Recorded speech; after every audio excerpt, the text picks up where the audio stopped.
Hi friends, నమస్తే. Welcome to Vaishu Vantillu channel. Friends, ఈరోజు నేను ఏదైతే హల్వాని తయారు చేశానో అది నార్మల్ హల్వా కాదు.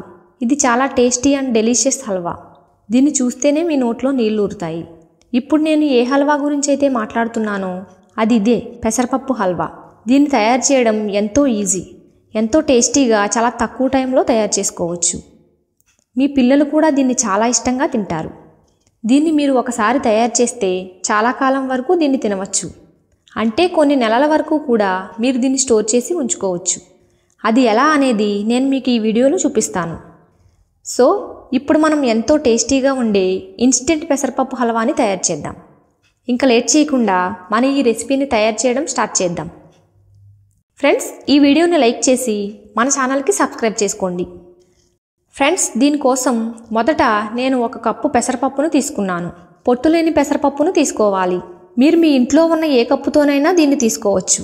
అలాగే మీరు ఎంత హల్వా తయారు చేసి ఉంచుకోవాలనుకుంటున్నారో దాని ప్రకారంగా పెసరపప్పును అంతే క్వాంటిటీలో యూస్ చేయవచ్చు. ఇప్పుడు మనం దీన్ని నీటితో బాగా కడగాలి. దానివల్ల అందులో ఏదైనా మురికి ఉంటే అది పోతుంది. పప్పును కడిగిన తర్వాత ఈ విధంగా స్ట్రైనర్లో వేసుకోవాలి. దానివల్ల ఇందులో ఏదైనా ఎక్స్ట్రా వాటర్ ఉంటే అది కూడా బయటకు వచ్చేస్తుంది. దీన్ని ఈ విధంగా మనం 5 నుండి 10 నిమిషాల వరకు ఉంచాలి. మనం కడిగిన తర్వాత ఏదైతే ఎక్స్ట్రా వాటర్ ఉంటుందో అది వెళ్ళిపోయిన తర్వాత పప్పు కాస్త ఆరినట్లుగా అనిపిస్తుంది. ఇప్పుడు మనం దీన్ని ఫ్రై చేసుకోవాలి. దానికోసం స్టవ్ మీద కడాయి పెట్టి అందులో 2 చెంచాల నెయ్యిని వేసి వేడి చేసుకోవాలి. ఇప్పుడు మనం ఇందులో కడిగి ఆరబెట్టుకున్న పెసరపప్పును వేసుకుందాం. ఇప్పుడు స్టవ్ని సిమ్లో ఉంచి నెమ్మదిగా కలుపుతూ ఈ పప్పును బాగా ఫ్రై చేసుకోవాలి. ఇక్కడ మనం పెసరపప్పును ఎంత బాగా నెయ్యిలో ఫ్రై చేసుకుంటే అంతే టేస్టీగా మన హల్వా తయారవుతుంది. ఇక్కడ మీరు మరో విషయం గుర్తుంచుకోండి, మీ గ్యాస్ స్టవ్ సిమ్లో ఉండాలి. దాంతోపాటు దీన్ని కంటిన్యూస్గా కలుపుతూ ఫ్రై చేసుకోవాలి. దానివల్ల పప్పు అన్ని వైపులా బాగా ఫ్రై అవుతుంది. ఈ విధంగా పప్పు నెయ్యిలో ఫ్రై చేసుకోవడానికి ఎక్కువగా కష్టపడాల్సిన అవసరం లేదు. నార్మల్గా పెసరపప్పు హల్వాని తయారు చేయడానికి ఏదైతే ట్రెడిషనల్ మెథడ్ ఉంటుందో అందులో ముందుగా పప్పును ఉడకబెడతారు.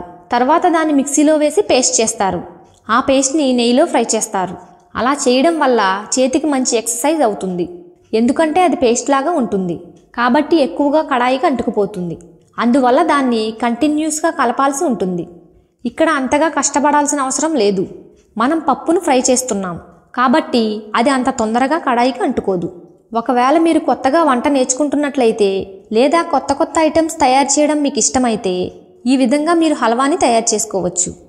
దీనికోసం మీరు ఎక్కువగా కష్టపడాల్సిన అవసరం ఉండదు. అలాగే హల్వాని ఎంజాయ్ చేస్తూ తయారు చేయగలుగుతారు. ఇక్కడ చూడండి, పప్పు వేగడం స్టార్ట్ అయ్యింది. దీని కలర్ ఇప్పుడు కాస్త లైట్గా మారింది. ఇప్పుడు ఇది ఎర్రగా అయ్యే వరకు దీన్ని ఫ్రై చేసుకోవాలి.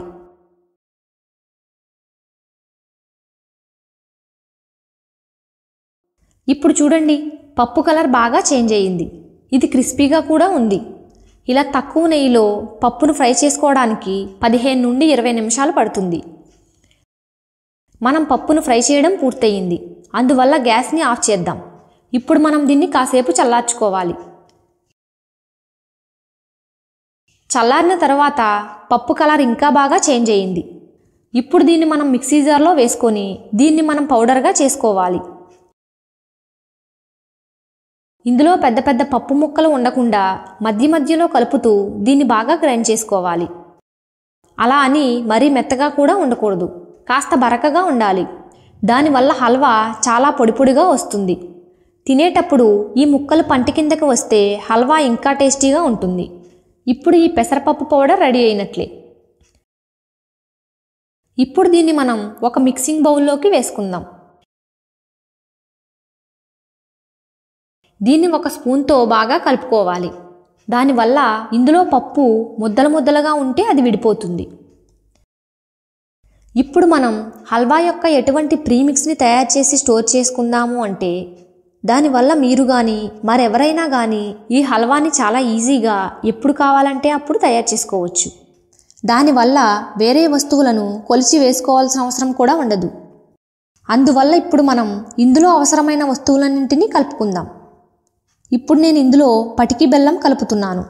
దానికోసం నేను పటికి బెల్లం పౌడర్ని యూస్ చేస్తున్నాను. 1 కప్పు పటికి బెల్లాన్ని మిక్సీ జార్లో వేసి దాని పౌడర్ని తయారు చేశాను. నేను ఏ కప్పుతో అయితే పెసరపప్పును తీసుకున్నానో అదే కప్పుతో ఈ పటికి బెల్లాన్ని కూడా తీసుకున్నాను. ఒకవేళ మీరు తక్కువ లేదా ఎక్కువ స్వీట్నెస్ని ఇష్టపడే వాళ్ళైతే దాని ప్రకారంగా ఈ పటికి బెల్లాన్ని కాస్త తక్కువ లేదా ఎక్కువ వేసుకోండి. తర్వాత దీనిలో మనం 3/4 కప్పు మిల్క్ పౌడర్ని వేద్దాం. ఈ మిల్క్ పౌడర్ వల్ల మన హల్వాలో కోవా వేసిన టేస్ట్ వస్తుంది. అంటే ఎప్పుడైతే మనం దీన్ని హల్వాగా చేస్తామో అప్పుడు ఇందులో కోవా కలపాల్సిన అవసరం ఉండదు. మీ దగ్గర మిల్క్ పౌడర్ ఉంటే వేసుకోవచ్చు, లేదా మిల్క్ పౌడర్ లేకుండా కూడా దీన్ని మీరు తయారు చేసుకోవచ్చు. ఇప్పుడు ఇందులో నేను కొన్ని జీడిపప్పులు వేస్తున్నాను. అలాగే బాదంని కూడా కాస్త పెద్ద పెద్ద ముక్కలుగా కట్ చేసి వేస్తున్నాను. దాంతోపాటు ఇందులో నేను కాస్త చిన్నగా కట్ చేసుకున్న పిస్తాని కూడా వేస్తున్నాను. ఇందులో మీకు నచ్చిన డ్రై ఫ్రూట్స్ని వేసుకోవచ్చు. ఇవి లేకుండా కూడా మీరు దీన్ని ప్రీమిక్స్ని తయారు చేసుకోవచ్చు. తర్వాత ఇందులో ఫ్లేవర్ కోసం మనం కొంచెం యాలకుల పొడిని వేసుకుందాం. ఇక్కడ 1 టీ స్పూన్ యాలకుల పొడిని వేస్తున్నాను. తర్వాత వీటినన్నింటినీ మీరు బాగా మిక్స్ చేసుకోండి. అంతే, కొన్ని నిమిషాల్లోనే మన ఈ పెసరపప్పు హల్వా చేయడానికి ప్రీమిక్స్ ఏదైతే ఉందో అది తయారైంది. ఇప్పుడు దీంతో మనం ఎప్పుడు కావాలనుకుంటే అప్పుడు హల్వాని తయారు చేసుకొని తినవచ్చు. దీన్ని మీరు ఒక ఎయిర్ టైట్ కంటైనర్లో నింపి ఫ్రిడ్జ్లో 2 నుండి 3 నెలల వరకు స్టోర్ చేసి ఉంచుకోవచ్చు. ఒకవేళ మీరు దీన్ని ఫ్రిడ్జ్లో పెట్టాలి అనుకోకపోతే దీన్ని బయట 15 నుండి 20 రోజుల వరకు స్టోర్ చేసి ఉంచుకోవచ్చు. దాని తర్వాత మీరు ఎప్పుడు హల్వా చేసుకోవాలనుకుంటే అప్పుడు 1 కప్పు లేదా మీరు ఎంత చేసుకోవాలనుకుంటున్నారో దాని ప్రకారంగా ఒక బౌల్తో తీసుకొని తయారు చేసుకోవచ్చు. నేను ఇక్కడ మెజరింగ్ కప్పును తీసుకున్నాను. కానీ మీరు ఇక్కడ గుర్తుంచుకోవాల్సిన విషయం ఏంటంటే మీరు ఏ కప్పుతో లేదా బౌల్తో ప్రీమిక్స్ని తీసుకుంటారో దాని ప్రకారంగానే నెయ్యిని తీసుకోవాలి. అలాగే అదే కప్పుతో మీరు వాటర్ని కూడా తీసుకోవాలి. ఈ విధంగా మీరు తీసుకున్న బౌల్లో ఈ ప్రీమిక్స్ని వేసుకోండి. ఇప్పటి వరకు మీరు ప్రీమిక్స్ని తయారు చేసే ప్రాసెస్ని చూశారు. ఇప్పుడు ఈ ప్రీమిక్స్తో హల్వా ఎలా తయారు చేయాలో చూద్దాం. మనం తీసుకోగా ఏదైతే ప్రీమిక్స్ మిగిలిందో దాన్ని ఎయిర్ టైట్ కంటైనర్లో నింపుకుందాం. తర్వాత మనం ఎప్పుడు కావాలనుకుంటే అప్పుడు వెంటనే హల్వా తయారు చేసుకోవచ్చు. ఫ్రెండ్స్, ఇప్పుడు మనం ఈ ప్రీమిక్స్తో హల్వాని ఎలా తయారు చేయాలో చూద్దాం. ఇక్కడ స్టవ్ పైన ఒక కడాయి పెట్టి అందులో 1/2 కప్పు నెయ్యిని వేసి వేడి చేద్దాం. మీరు కావాలనుకుంటే నెయ్యిని తక్కువ లేదా ఎక్కువ కూడా వేసుకోవచ్చు. నెయ్యి వేడవగానే మనం తీసుకున్న పెసరపప్పు హల్వా ప్రీమిక్స్ని వేసుకోవాలి. నేను ఇప్పుడు 2 కప్పుల ప్రీమిక్స్తో హల్వాని తయారు చేస్తున్నాను. ముందు 1 కప్పు వేశాను, తర్వాత ఇప్పుడు మరో కప్పును వేస్తున్నాను. ఇప్పుడు దీన్ని మనం బాగా మిక్స్ చేసుకోవాలి. మనం ప్రీమిక్స్తో ఈ హల్వాని తయారు చేస్తున్నాము కాబట్టి దీన్ని మనం ముందుగానే ఫ్రై చేసుకున్నాము. ఇప్పుడు కేవలం దీన్ని వేడి చేసుకోవాలి అంతే. ఎందుకంటే మనం ఇందులో పటికి బెల్లం పౌడర్ ఇంకా మిల్క్ పౌడర్ని వేసాము కాబట్టి వేడైన తర్వాత పటికి బెల్లం, మిల్క్ పౌడర్ మెల్ట్ అవుతాయి. అలాగే మనం వేసిన డ్రై ఫ్రూట్స్ ఏవైతే ఉన్నాయో అవి కూడా కాస్త ఫ్రై అవుతాయి. ఇప్పుడు మరో స్టవ్ పైన 1.5 కప్పుల నీటిని వేడి చేసుకోవాలి. ఇక్కడ నేను వాటర్ని యూస్ చేస్తున్నాను. మీరు కావాలనుకుంటే వాటర్కి బదులుగా పాలను కూడా యూస్ చేయవచ్చు. ఎప్పుడైతే వాటర్ లేదా పాలు ఈ విధంగా మరుగుతూ ఉంటాయో అప్పుడు మనం దీన్ని హల్వాలో కలపాలి. మనం వేసిన పౌడర్ వేడెక్కింది. ఇప్పుడు మనం ఇందులో వేడి పాలు లేదా నీటిని వేసుకుందాం. ఇక్కడ మీరు ఒక విషయం గుర్తుంచుకోవాలి. అదేంటంటే ఒకేసారి నీటిని ఇందులో వేసుకోకూడదు. మొదట ఇందులో మనం కొద్దిగా వాటర్ వేయాలి. తర్వాత దీన్ని బాగా మిక్స్ చేసుకోవాలి. ఇప్పుడు ఇది వాటర్ని అబ్జర్వ్ చేసుకుంటుంది. దాని తర్వాత ఇందులో మనం మిగిలిన వాటర్ని కలుపుకోవాలి. దీన్ని మనం బాగా కలుపుతూ ఉడికించుకోవాలి. దానివల్ల హల్వా కడాయికి అంటుకోకుండా ఉంటుంది. అలాగే అన్నీ కూడా బాగా మిక్స్ అవుతాయి. ఈ విధంగా పెసరపప్పు హల్వాని తయారు చేయడం చాలా ఈజీగా అయిపోతుంది. అంటే గంటల పని నిమిషాల్లో అయిపోతుంది. ఒకవేళ ఇంట్లో ఈ విధంగా పెసరపప్పు హల్వా యొక్క ప్రీమిక్స్ని తయారు చేసి స్టోర్ చేసుకుంటే మీరు కానీ లేదా మీ ఇంట్లో ఎవరైనా చాలా ఈజీగా ఈ హల్వాని తయారు చేసుకోగలుగుతారు. ఎందుకంటే ఇది చేయడానికి ఎటువంటి ఇబ్బంది ఉండదు. ఎక్కువగా కష్టపడాల్సిన అవసరం కూడా ఉండదు. దీనికి ఎక్కువ టైం కూడా పట్టదు. మ్యాక్సిమం 10 నుండి 15 నిమిషాల్లో మన ఈ హల్వా తయారవుతుంది. దీని స్ట్రక్చర్ చూడండి ఎంత స్మూత్గా కనిపిస్తోందో. ఇది నెయ్యిని కూడా రిలీజ్ చేసింది. పెసరపప్పు హల్వాలో నెయ్యి కాస్త ఎక్కువగానే ఉండాలి. అప్పుడే దీన్ని తింటున్నప్పుడు రుచిగా అనిపిస్తుంది. మీరు కావాలనుకుంటే తక్కువ నెయ్యితో కూడా దీన్ని తయారు చేసుకోవచ్చు. ఇక్కడ చూడండి, మన పెసరపప్పు హల్వా తయారైంది. ఇది ఎంత బాగా కనిపిస్తోందో చూడండి. దీని టేస్ట్ కూడా చాలా బాగుంటుంది. దీన్ని తయారు చేయడానికి అస్సలు టైం పట్టలేదు. ఇక లేట్ ఎందుకు, స్టవ్ని ఆఫ్ చేసి ఈ టేస్టీ డెలీషియస్ పెసరపప్పు హల్వాని వేడివేడిగా సర్వ్ చేద్దాం. ఈ విధంగా తక్కువ కష్టంతో ఎక్కువ ఇబ్బంది పడకుండా వేడివేడి పెసరపప్పు హల్వా తినడానికి రెడీ అయ్యింది. దీని ప్రీమిక్స్ని కూడా మనం తయారు చేసి పెట్టుకోవచ్చు. కాబట్టి మీరు ఎప్పుడు కావాలనుకుంటే అప్పుడు ఈ హల్వాని ఈజీగా తయారు చేసుకొని తినవచ్చు. అందరికీ తినిపించవచ్చు. ఇది అందరికీ చాలా బాగా నచ్చుతుంది. ఫ్రెండ్స్, పండగలప్పుడు లేదా ఏదైనా స్పెషల్ అకేషన్స్కి ఏదైనా స్వీట్ చేయాలి అంటే మనకి ఫస్ట్ గుర్తొచ్చేది పాయసం. కానీ మనం ఎప్పుడూ చేసే రెగ్యులర్ పాయసం కాకుండా ఈరోజు కొత్తగా ఒక స్పెషల్ పాయసం చేద్దాం. ఇది బియ్యంతో కాదు, ఫ్రెష్ కొబ్బరితో తయారవుతుంది. ఇందులో మిల్క్ పౌడర్ని కానీ కండెన్స్డ్ మిల్క్ని కానీ వేయాల్సిన అవసరం లేదు. అలాగే కోవా కానీ క్రీమ్ కానీ అవసరం లేదు. కేవలం 15 నిమిషాల్లో చాలా ఈజీగా ఈ టేస్టీ అండ్ హెల్దీ పాయసం తయారవుతుంది. ఫ్రెండ్స్, ఇక్కడ నేను పచ్చి కొబ్బరిని తీసుకున్నాను. మొత్తం కాకుండా సగం కొబ్బరిని తీసుకున్నాను. దీనిపైన ఉండే షెల్ని తీసేశాను. ఒకవేళ కొబ్బరికాయ సైజులో చిన్నగా ఉంటే దాన్ని మొత్తం తీసుకోండి. పెద్దగా ఉంటే అందులో సగాన్ని మాత్రమే తీసుకోండి. కొబ్బరి పైన డార్క్ బ్రౌన్ కలర్లో ఏదైతే లేయర్ ఉంటుందో దాన్ని ఎంత వీలైతే అంత రిమూవ్ చేసుకోండి. ఇలా నేను దీనిపైన ఉన్న పుట్టును తీసేస్తున్నాను. కొద్ది కొద్దిగా ఉంటుంది, దానివల్ల ఏం ప్రాబ్లం లేదు. కానీ ఎంత వీలైతే అంత క్లీన్ చేసుకోవడానికి ట్రై చేయండి. మనం ఈ వైట్గా ఉండే పార్ట్ని ఈ రెసిపీ కోసం తీసుకోవాలి. ఇప్పుడు ఈ కొబ్బరిని తురుముకోవాలి. మనం దీన్ని మరీ సన్నగా కాకుండా కాస్త లావుగానే తురుముకోవాలి. మీ దగ్గర ఎటువంటి గ్రేటర్ లేకపోతే మీరు ఈ విధంగా సన్నగా కట్ చేసుకున్నా సరిపోతుంది. మరీ లావుగా కాకుండా ఈ విధంగా సన్నగా పల్చగా కట్ చేసుకోండి. నేను తీసుకున్న పచ్చి కొబ్బరిని కాస్త తురుముకున్నాను. మరి కాస్త ఈ విధంగా సన్నగా కట్ చేసుకుని తీసుకున్నాను. ఇప్పుడు దీన్ని పక్కన పెడదాం. ఇక్కడ నేను 1 లీటర్ మిల్క్ని తీసుకున్నాను. నేను ప్యాకెట్ పాలను యూజ్ చేస్తున్నాను. మీరు ఇందులో డైరీ పాలను కూడా యూజ్ చేసుకోవచ్చు. ఆవు పాలైనా తీసుకోవచ్చు. మీ దగ్గర ఏ పాలు అవైలబుల్గా ఉంటే వాటిని తీసుకోవచ్చు. ఇప్పుడు ఈ పాలని బాయిల్ చేసుకుందాం. పాలు బాగా మరిగాయి. ఇప్పుడు ఈ స్టేజ్లో మనం తీసుకున్న కొబ్బరిని వేసుకోవాలి. కావాలంటే మీరు ఈ కొబ్బరి తురుమును 1 టీ స్పూన్ నెయ్యిలో వేసి ఫ్రై చేసి తీసుకున్నా బాగుంటుంది. కానీ నేను ఇక్కడ దీన్ని డైరెక్ట్గా వేసుకుంటున్నాను. కొబ్బరి తురుము వేసుకున్న తర్వాత కంటిన్యూస్గా కలుపుతూ దీన్ని ఉడికించుకోవాలి. దానివల్ల పాలు బాగా మరుగుతాయి. అలాగే మనం వేసిన కొబ్బరి తురుము సాఫ్ట్ అవుతుంది. ఇప్పుడు దీన్ని బాగా ఉడకనిద్దాం. మధ్య మధ్యలో ఇలా కలుపుతూ ఉండడం చాలా అవసరం. లేకపోతే పాలు కిందకి వెళ్ళి మాడిపోతాయి. మనం మొదట ఎన్ని పాలు తీసుకున్నామో ఇప్పుడు ఎన్ని పాలు అయ్యాయో మీరు ఇక్కడ చూడొచ్చు. పాలు కాస్త చిక్కబడ్డాయి. కడాయికి అంటుకున్న మేగడను కూడా ఇలా తీస్తూ పాలల్లోనే వేసుకోండి. దానివల్ల ఇవి మేగడతో చాలా బాగా చిక్కబడతాయి. అలాగే మీరు సపరేట్గా క్రీమును కానీ కోవాని కానీ ఇందులో వేయాల్సిన అవసరం లేదు. ఇక్కడ నేను కొన్ని బాదంలను జీడిపప్పును కట్ చేసి తీసుకున్నాను. వాటిని ఇందులో వేసుకుంటున్నాను. కొన్ని బాదం ముక్కలను వేయకుండా పక్కన పెట్టుకున్నాను. వీటిని మనం తర్వాత యూజ్ చేద్దాం. ఇప్పుడు ఇక్కడ డ్రై ఫ్రూట్స్ని మీరు మీ ఇష్ట ప్రకారం ఎక్కువ లేదా తక్కువ వేసుకోండి. ఇందులో ఇన్నే వేసుకోవాలనేం లేదు. డ్రై ఫ్రూట్స్ లేకుండా కూడా ఇది బాగుంటుంది.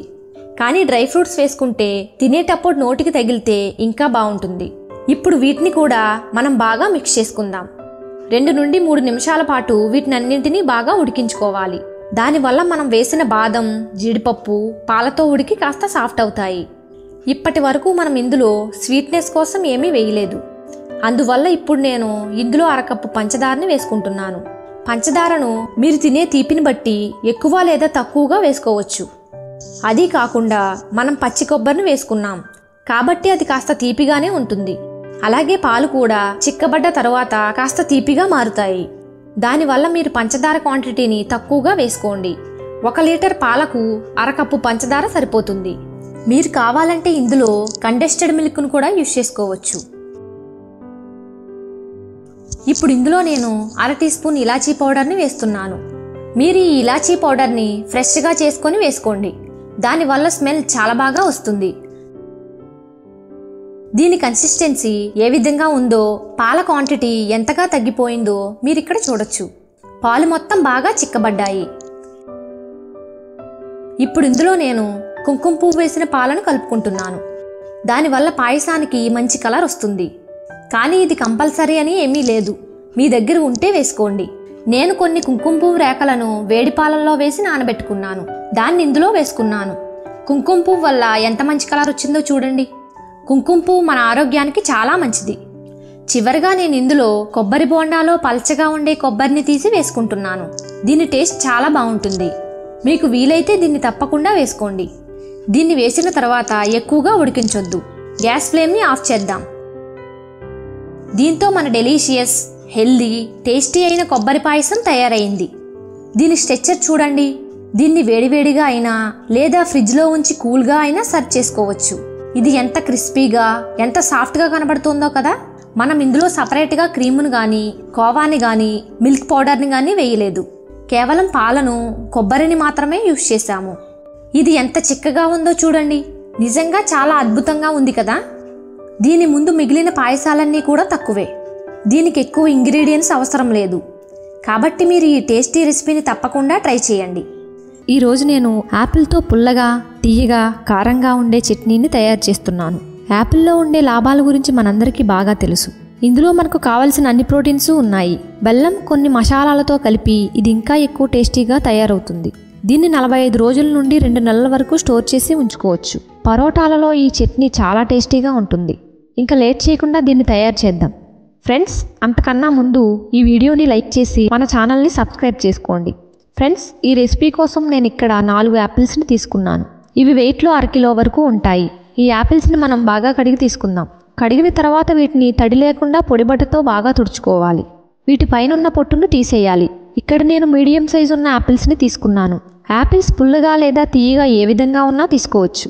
ఒకవేళ పుల్లగా ఉంటే చట్నీ ఇంకా ఎక్కువ టేస్టీగా ఉంటుంది.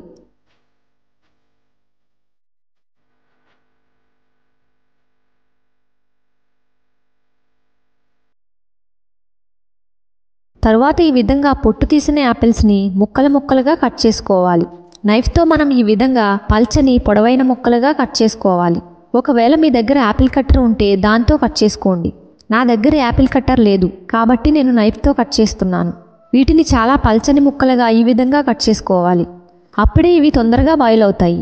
ఈ విధంగా తీసుకున్న యాపిల్స్ అన్నీ కట్ చేసుకోవాలి. మధ్యలో ఉండే విత్తనాల భాగాన్ని తీసేయాలి. ఇప్పుడు తరువాత ప్రాసెస్ని చూద్దాం. ఇక్కడ గ్యాస్ పైన కడాయి పెట్టి అందులో 1 టేబుల్ స్పూన్ ఆయిల్ వేసుకోవాలి. ఆయిల్ వేడెక్కిన తరువాత ఇందులో 1/2 స్పూన్ జీలకర్ర, 1 స్పూన్ సోంపు వేసుకోవాలి. సోంపు ఫ్లేవర్ చట్నీలో చాలా బాగా వస్తుంది. ఇది డైజెషన్ అవ్వడానికి కూడా చాలా ఉపయోగపడుతుంది. ఎప్పుడైతే జీలకర్ర, సోంపు వేగుతాయో అప్పుడు ఇందులో 1 ఇంచు అల్లం ముక్కని కచ్చాపచ్చాగా దంచి వేసుకోవాలి. అల్లం గొంతులోని తేమను, దగ్గును తగ్గిస్తుంది. బాడీలోని ఇమ్యూనిటీ పవర్ని కూడా పెంచడానికి ఉపయోగపడుతుంది. వీటిని 8 నుండి 10 సెకండ్ల వరకు వేగనివ్వాలి.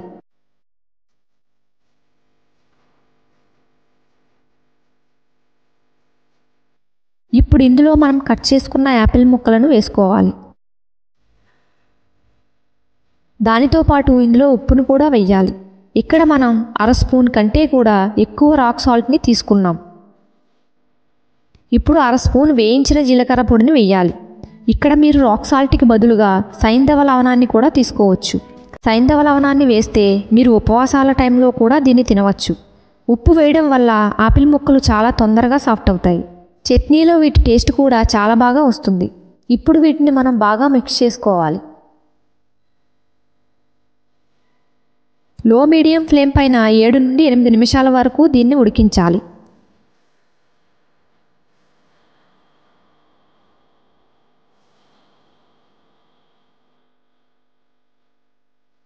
ఇప్పుడు 5 నిమిషాలే అయ్యింది, కానీ యాపిల్ ముక్కలు బాగా సాఫ్ట్ అయ్యాయి. ఇప్పుడు మెషర్ తీసుకొని దాని హెల్ప్తో యాపిల్ ముక్కలను మ్యాష్ చేసుకోవాలి. నా దగ్గర మ్యాషర్ లేదు, అందుకని నేను గ్లాస్తో మ్యాష్ చేసుకుంటున్నాను. యాపిల్ ముక్కలను పూర్తిగా మెదపకూడదు, కాస్త బరకగానే ఉంచాలి. ఈ విధంగా వీటిని మెదిపి తీసుకుంటే చట్నీ చాలా థిక్గా తయారవుతుంది. దీని టేస్ట్ కూడా చాలా బాగుంటుంది.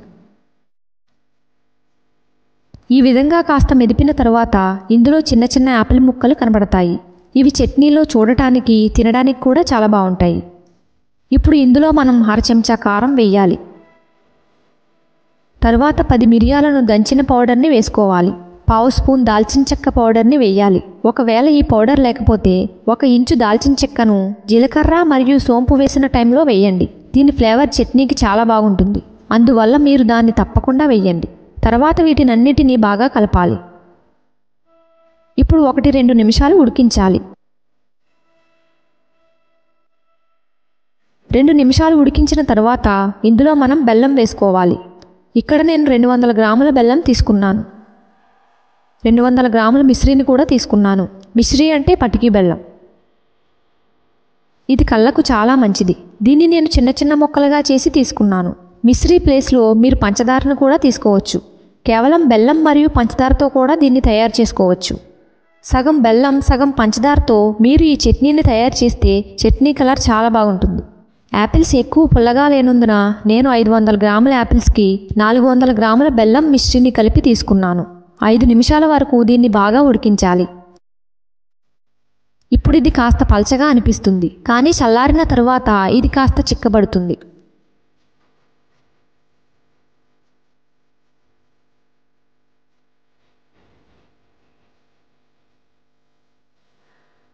ఇప్పుడు మనం గ్యాస్ని ఆఫ్ చేద్దాం. తర్వాత చట్నీకి పుల్లదనాన్ని తీసుకురావడం కోసం 1 నిమ్మకాయని పిండి రసాన్ని తీసుకోవాలి. దాన్ని ఇందులో వేసుకోవాలి. తర్వాత దీన్ని బాగా కలపాలి. నిమ్మరసం ప్రిజర్వేటివ్గా పనిచేస్తుంది. ఇది చట్నీని గట్టిగా అవ్వనివ్వదు. నిమ్మరసానికి బదులుగా సిట్రిక్ యాసిడ్ లేదా వెనిగర్ని కూడా వేసుకోవచ్చు. ఏది మీ దగ్గర ఉంటే దాన్ని వేసుకోవచ్చు. యాపిల్లో fibre, iron, potassium, vitamin C ఉంటాయి. అవి మన కళ్ళకు, వెంట్రుకలకు, చర్మానికి చాలా మంచిది. అందువల్ల ఏదో విధంగా యాపిల్ని మనం తప్పకుండా తీసుకోవాలి.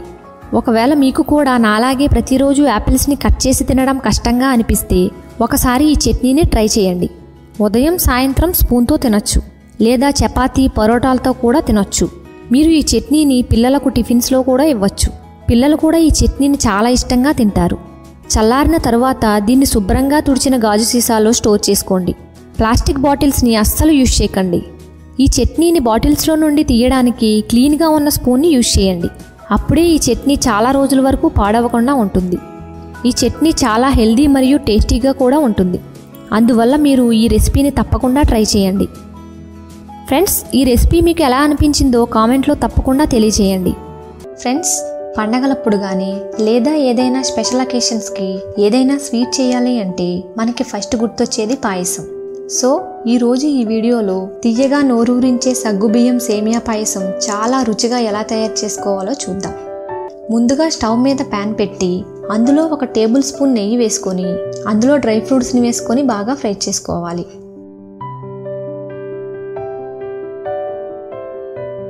అవి గోల్డెన్ బ్రౌన్ కలర్లోకి వచ్చిన తర్వాత వాటిని తీసి పక్కన పెట్టుకోవాలి. తర్వాత అదే ప్యాన్లో 1 టేబుల్ స్పూన్ నెయ్యి వేసి అందులో 1 కప్పు సేమియా వేసుకొని 2-3 నిమిషాల వరకు అవి గోల్డెన్ బ్రౌన్ కలర్లోకి వచ్చే వరకు వేపుకోవాలి. తర్వాత అందులో 3 కప్పుల పాలు పోసి వీటిని ఒకసారి బాగా కలుపుకోవాలి.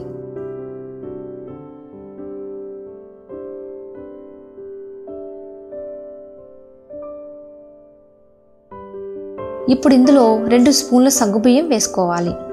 ఫ్రెండ్స్, నేను ఇక్కడ చిన్నగా ఉండే సగ్గుబియ్యం తీసుకున్నాను. ఇప్పుడు ఒకసారి వీటిని బాగా కలుపుకొని సేమియాలు బాగా ఉడికేంత వరకు ఉడికించుకోవాలి.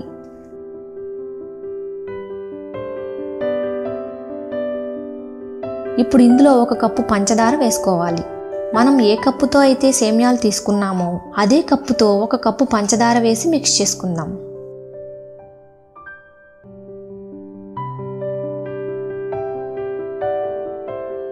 ఇప్పుడు సేమియా బాగా ఉడికి దగ్గర పడింది. సేమియాలు బాగా ఉడికిన తర్వాత ఇప్పుడు ఇందులో యాలకుల పొడి, మనం ముందుగా ఫ్రై చేసి పెట్టుకున్న డ్రై ఫ్రూట్స్ని వేసి ఒకసారి వీటిని బాగా కలుపుకోవాలి. ఇప్పుడు స్టవ్ ఆఫ్ చేసి ఇందులో 2 టీ స్పూన్ల బెల్లం అలాగే కొద్దిగా కుంకుమ పువ్వు వేసుకొని బాగా కలుపుకోవాలి. అంతేనండి, తియ్యగా నోరూరించే సగ్గుబియ్యం సేమియా పాయసం తినడానికి రెడీ అయినట్లే. ఫ్రెండ్స్, మీరు కూడా ఈ రెసిపీని తప్పకుండా ట్రై చేయండి. ఇది మీకు ఎలా వచ్చిందో నాకు కామెంట్లో తప్పకుండా తెలియచేయండి. ఇది మీకు నచ్చినట్లయితే ఈ వీడియోని మీ ఫ్రెండ్స్ అందరికీ తప్పకుండా షేర్ చేయండి. ఈ వీడియోని లైక్ చేసి మన ఛానల్కి సబ్స్క్రైబ్ చేసుకోండి. Thanks for watching.